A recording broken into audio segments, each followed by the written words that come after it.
Conformément à l'article 115 de la Constitution et 64 de son règlement intérieur, l'Assemblée nationale a ouvert, jeudi 15 septembre, sa deuxième session ordinaire de l'an 2022. Ouverte dans un contexte sécuritaire, politique, social et économique particulier, le président de l'Assemblée nationale, l'honorable Christophe Ambozo, a dans son discours, épinglé de manière détaillée chacun des volets qui feront objet de cette troisième et dernière session de l'année 2022. Sur le plan sécuritaire, la situation à l'est de la République démocratique du Congo, qui est toujours en proie à l'activisme des groupes armés nationaux et étrangers, reste une préoccupation de la Chambre basse du Parlement. Rappelant ainsi le rapport du groupe d'experts des Nations Unies et la MONUSCO qui stipule que le Rwanda apporte son soutien militaire et logistique aux activités des groupes armés et terroristes du mouvement du 23 mars, M23, dans la déstabilisation de la partie et de la RDC.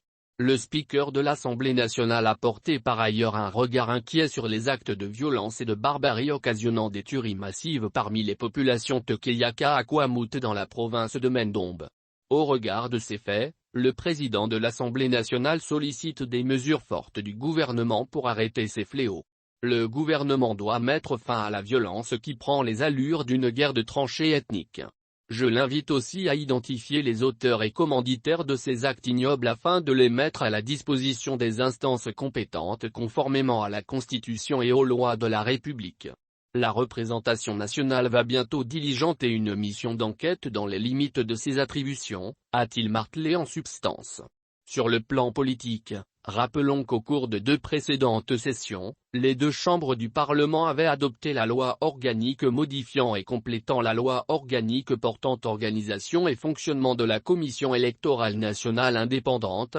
CENI, ainsi que la loi modifiant et complétant la loi électorale, lesquelles ont été promulguées par le président de la République après leur adoption selon la procédure parlementaire, légale et conforme aux standards en la matière. Dans un contexte économique tout aussi particulier, selon le rapport sur les perspectives économiques en Afrique subsaharienne, publié en avril 2022, l'économie mondiale reste marquée par l'impact du choc créé par la crise russo-ukrainienne. Les répercussions de ce choc se traduisent essentiellement par des perturbations des échanges commerciaux, des chaînes d'approvisionnement et des transferts de fonds, la hausse des prix des matières premières ainsi que les pressions inflationnistes. Les perspectives de croissance de l'économie mondiale, initialement prévues à 4,4% par le Fonds monétaire international, FMI, sont désormais susceptibles de révision à la baisse due principalement à l'effet conjugué de la crise russo-ukrainienne et des incertitudes relatives à l'évolution de la Covid-19.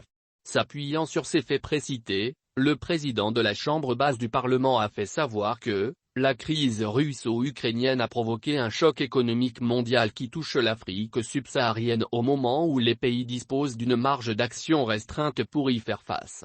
L'envol des prix des produits pétroliers et des denrées alimentaires pèse particulièrement sur les soldes extérieurs et budgétaires des pays importateurs des produits de base. Il a accentué les craintes à l'égard de la sécurité alimentaire dans de nombreux pays, avec les prix des denrées alimentaires élevés qui pénalisent de manière disproportionnée les populations les plus vulnérables. Avant de préciser que, depuis des semaines, il est constaté une variation à la hausse de l'indice des prix à la consommation, qui impacte négativement notre vécu quotidien, principalement, celui des Congolais les plus démunis. Au regard de ce contexte et face aux incertitudes quant à la croissance mondiale, la représentation nationale a demandé au gouvernement de la République d'anticiper l'impact du choc actuel afin de prendre des mesures correctives dans tous les domaines concernés.